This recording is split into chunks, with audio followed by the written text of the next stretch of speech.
President Xi Jinping of China is very angry with Trump's move in Panama.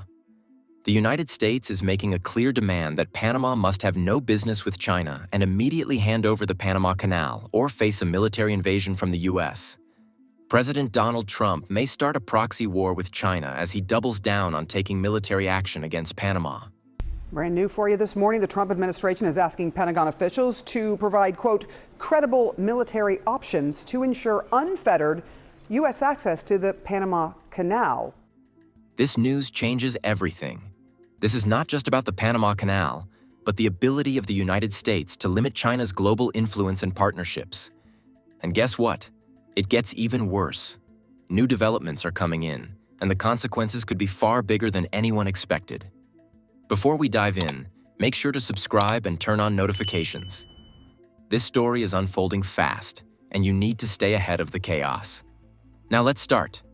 China has long maintained a dominant position in global trade, not only by controlling the supply of essential minerals for electric vehicle production, but also through its extensive network of port ownership worldwide. However, a recent development has disrupted Beijing's meticulously crafted strategy: the sale of key Panamanian ports to the United States. BlackRock, a leading American investment firm, acquired these strategic assets for $23 billion, stripping China of a crucial logistics stronghold in the Western Hemisphere and igniting tensions between the two superpowers. Just moments ago, that BlackRock is agreeing to purchase Panama Canal ports and over 40 additional ports. This is from... Since returning to office, President Donald Trump has taken a sharply confrontational stance on Panama, though the real target is China. At the center of the tension is the Panama Canal, a critical artery for global maritime trade. In December 2024, Trump slammed the fees imposed on American vessels as ridiculous and hinted that the U.S. might take action to regain control of the canal if Panama failed to manage it to Washington's liking. He emphasized that such a vital asset should never fall into the wrong hands, a clear reference to China's growing foothold in the region. The situation escalated when Trump issued a presidential memorandum instructing the Pentagon to develop military options to guarantee U.S. access to the canal. Citing national security concerns over Chinese involvement in nearby infrastructure, the directive signaled a bold and controversial challenge to Panamanian sovereignty. The move echoed past U.S. interventions in Latin America, underscoring the canal's enduring strategic importance and the Trump administration's willingness to protect American interests by force, if necessary. Secretary of State Marco Rubio has been central to the administration's efforts to push back against Chinese influence. On his first diplomatic visit to Panama, Rubio delivered a firm message: reduce Beijing's presence in the canal zone or risk U.S. retaliation. While he stopped short of directly threatening military action, Rubio made it clear that the status quo was unacceptable and that the U.S. was prepared to act to safeguard its interests.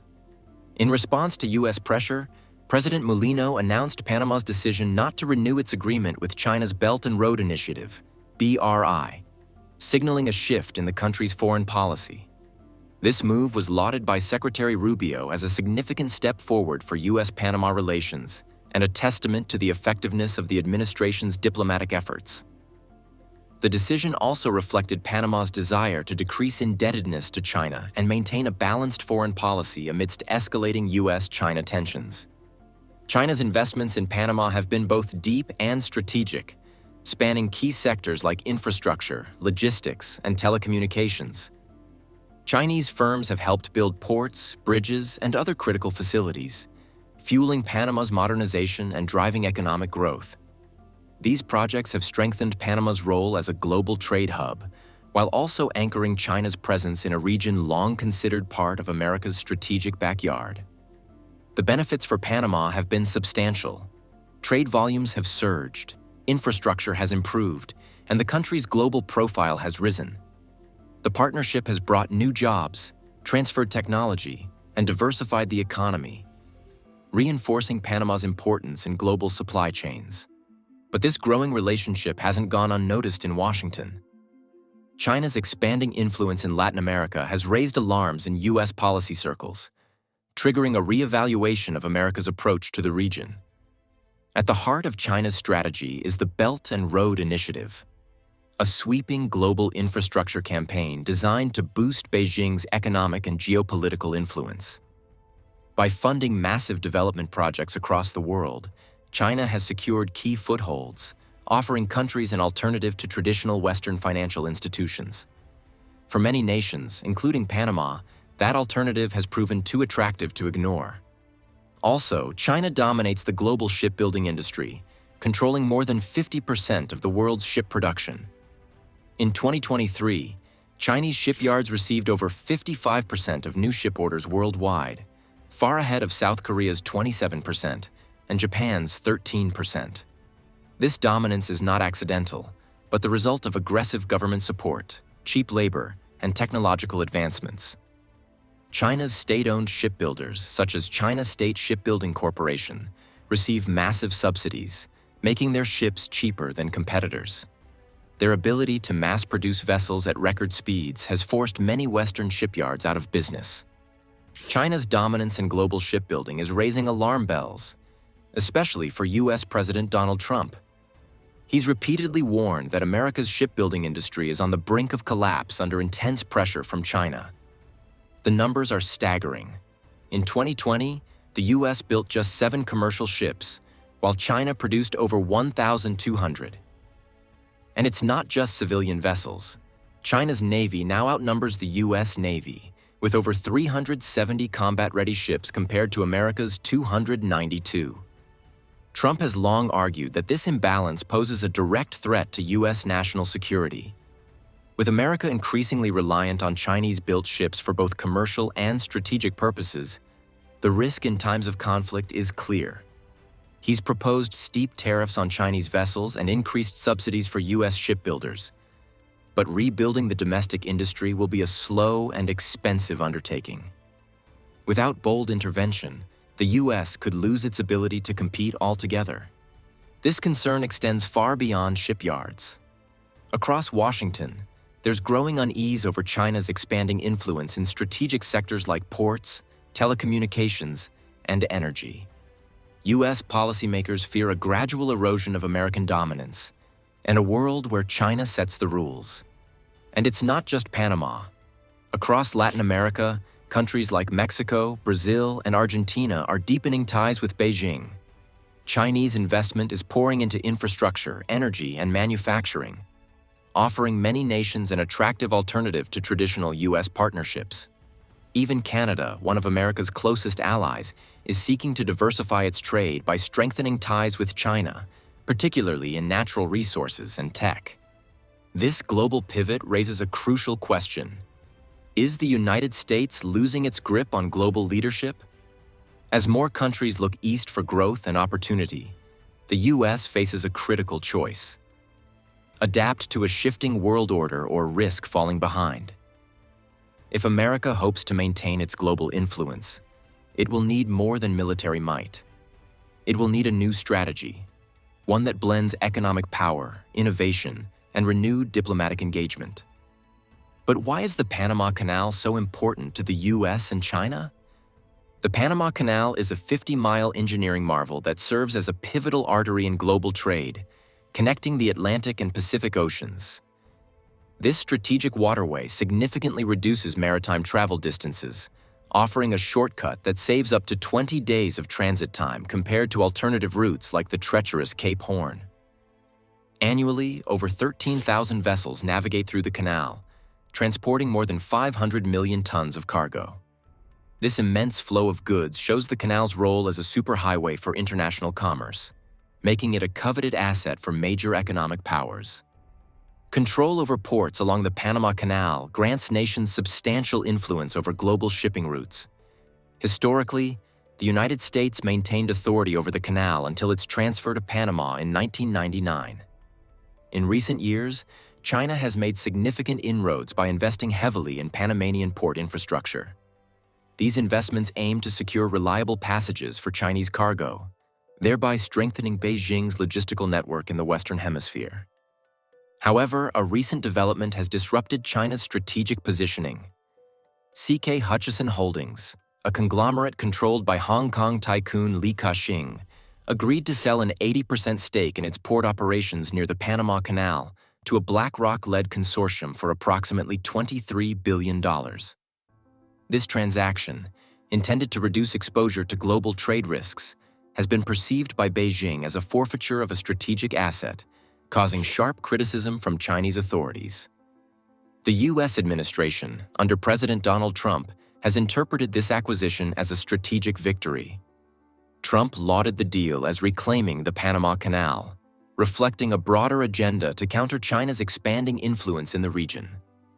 This perspective aligns with Washington's long-standing concerns over Beijing's growing presence in Latin America, particularly regarding critical infrastructures like the Panama Canal.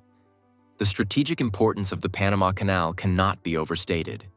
It facilitates approximately 5% of global maritime trade annually, with the United States being its largest user, accounting for about 40% of the canal's traffic. China follows as the second largest user, responsible for 21.4% of the cargo volume transiting the canal from October 2023 to September 2024. Panama's recent decision to withdraw from the BRI further amplifies the geopolitical implications of the port sale. The canal's significance extends beyond mere economics. It embodies national sovereignty and geopolitical leverage. Panama has consistently asserted its sovereignty over the canal, emphasizing that its control is not subject to external negotiation. President José Raúl Mulino reaffirmed this stance, stating that Panama's authority over the canal is absolute, despite external pressures. The U.S. administration's interest in the canal has also manifested in military considerations. This followed Trump's earlier directive to the military, urging preparations to secure the canal if diplomatic efforts failed. The Hong Kong and Macau Affairs Office, representing Beijing's interests, reposted a scathing commentary from the state-owned Ta Kung Pao newspaper, which accused CK Hutchison of prioritizing profit over patriotism. The article condemned the sale as a surrender to U.S. pressure, suggesting that the transaction undermines China's influence over critical maritime infrastructure. Chinese President Xi Jinping has reportedly expressed displeasure over the deal, perceiving it as a loss of a strategic asset without prior consultation with Beijing. This sentiment shows the gravity with which the Chinese leadership views the transaction, considering it detrimental to national interests and a potential threat to China's supply chain security. In response to the sale, Beijing is exploring possible avenues to intervene or retaliate. While the ports in question are located outside mainland China and Hong Kong, limiting direct regulatory control, Chinese authorities are reportedly investigating the deal for potential security breaches or antitrust violations. The State Administration for Market Regulation, SAMR, could assert extraterritorial jurisdiction under China's anti-monopoly law if the transaction is deemed to adversely affect competition within the Chinese market. Additionally, the measures for security review of foreign investments, implemented in 2021, allow Beijing to scrutinize foreign direct investments in critical sectors related to national security, including infrastructure. Given CK Hutchison's substantial business operations within China, authorities may leverage this connection to justify an investigation into the sale. In Hong Kong, the government possesses limited regulatory mechanisms to directly challenge the deal. However, the broad provisions of the National Security Law enacted in 2020 could be invoked to probe transactions involving local firms if deemed to endanger national security.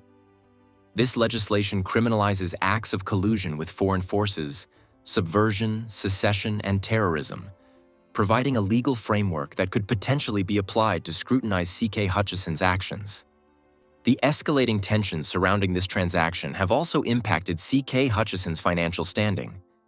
Following the public criticism, the company's shares experienced a significant decline, reflecting investor apprehension about potential regulatory repercussions and the deal's future viability. Beyond regulatory and financial measures, China may consider bolstering its investments in alternative critical shipping routes to counteract the loss of influence in the Panama Canal region. This could involve enhancing infrastructure partnerships in other strategic locations, thereby diversifying China's global maritime network and reducing the impact of the port sale. As this conflict unfolds, one thing is clear. The balance of global power is shifting fast. If control over a 50-mile canal can spark tensions between two global giants, what happens when the next strategic asset is on the line? Will this be the moment China surpasses the US? Or is America preparing for its biggest geopolitical comeback? Don't miss what happens next. Subscribe and turn on notifications so you're first to know about global developments. See you in the next one.